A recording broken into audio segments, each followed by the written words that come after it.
Hoka is one of the fastest growing shoe brands. You can't step out these days without spotting someone in these funky, chunky shoes, from Joe Biden to Britney Spears to even your local barista. So how did this dad sneaker turn into a billion-dollar enterprise that's taking shelf space away from Nike and Adidas? I'm Joy Marie McKenzie, and here's the story behind the rise of Hoka. The company began in the French Alps, and like many sports shoe brands, you can trace Hoka's origins back to athletes. Two entrepreneurs with a passion for mountain running, Jean-Luc Dia and Nicolas Marmot, were inspired to create a sneaker that worked in all kinds of terrain, like dirt, lava, rocks, and even trails. So they founded Hoka in 2009. That same year, the brand asked a former marathon world champion, Mark Plotchis, to try its prototype for a test run. He absolutely fell in love with the extreme cushioning of the shoe and eventually purchased 770 pairs for his athletic wear shop. Hoka quickly gained respect from elite runners, and the shoes spread like wildfire among athletes.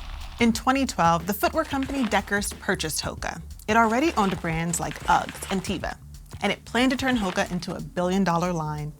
It did just that. Hoka passed $1 billion in 2022, a little more than a decade after its founding. Hoka now makes up about 40% of Deckers' yearly earnings. So let's take a look behind the neon and see what made these shoes sell so fast. First off, they're incredibly comfortable. The bottom part of the shoe has what's called a midsole, the brand's signature. It's like this marshmallow-like component meant to make you feel like you're flying down rocky trails and cliffs. Some experts compare the shoe to a really well-pumped mountain bike tire, rather than your standard one.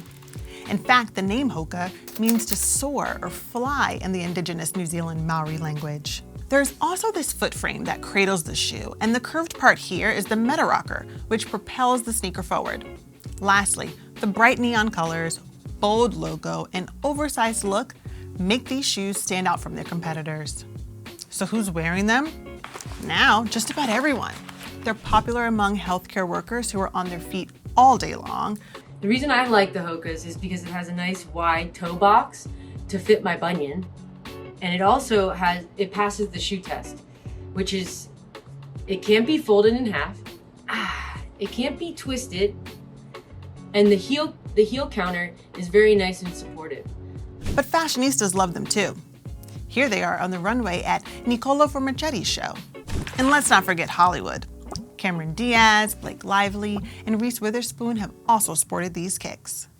But it's not just feel and look. It's also Hoka's business strategy that's helped it grow. Priced around $125 to well over $250, these kicks are in high demand. But the company has been careful not to overpopulate stores. It's playing hard to get with customers. While the brand is headquartered in the US, the shoes are made in China and Vietnam, allowing them to keep costs down.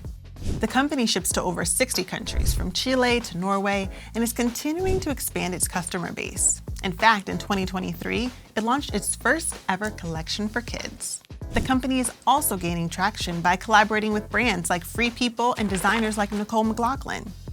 And as the brand keeps growing, the stock of Hoka's parent company, Deckers, just keeps moving up. Last year, it skyrocketed to 78%, but Deckers is still small compared to legacy brands like Nike and Adidas.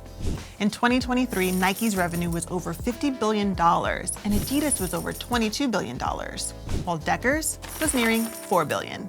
But it is consistently increasing. So even though Hoka may be the tortoise in the shoe race right now, it's growing fast and it's in it for the long run.